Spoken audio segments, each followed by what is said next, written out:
Les membres de la sous-section de Mékhé du syndicat unique des travailleurs de la santé et de l'action sociale en alliance avec And Gueusseum se sont réunis en point de presse pour la restitution des vaccins aux médecins-chefs du district dans le cadre du 16e plan d'action de cette alliance. Ils ont également dénoncé les sorties jugées fallacieuses du ministre de la Santé et de l'Action sociale. Ibrahima Mbaye est le secrétaire général de la sous-section du SUTSAS de Mékhé.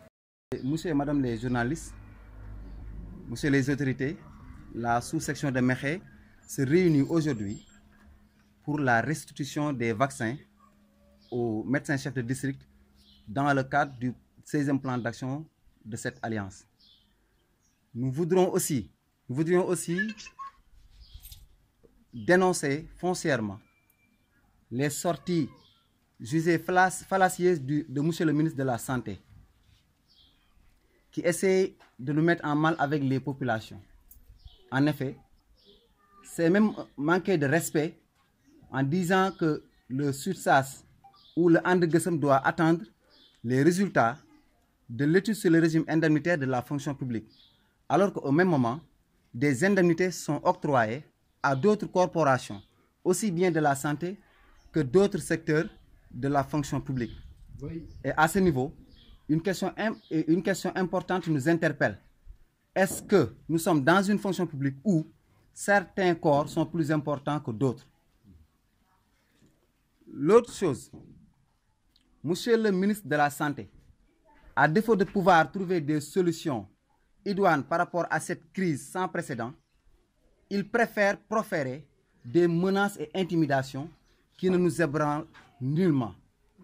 Oui. Je répète que ces menaces et intimidations n'ébranlent aucun militant aujourd'hui, parce que les militants sont plus que jamais déterminés, sont plus que jamais engagés, en tout cas pour gagner ce combat. Et monsieur le ministre, je pense qu'il est en train de montrer aujourd'hui véritablement ses limites.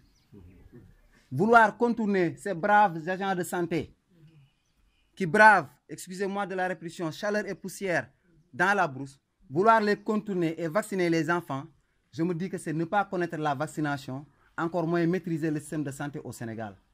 Oui.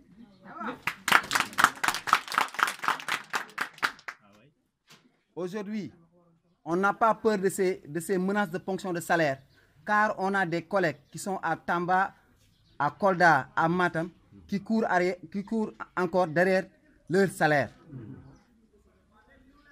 Monsieur le ministre de la Santé, je répète que vous avez intérêt à ouvrir des négociations sérieuses.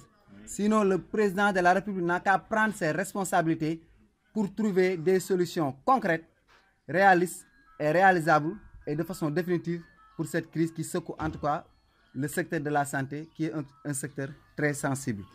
Chers camarades, mesdames et messieurs les journalistes, je vous remercie.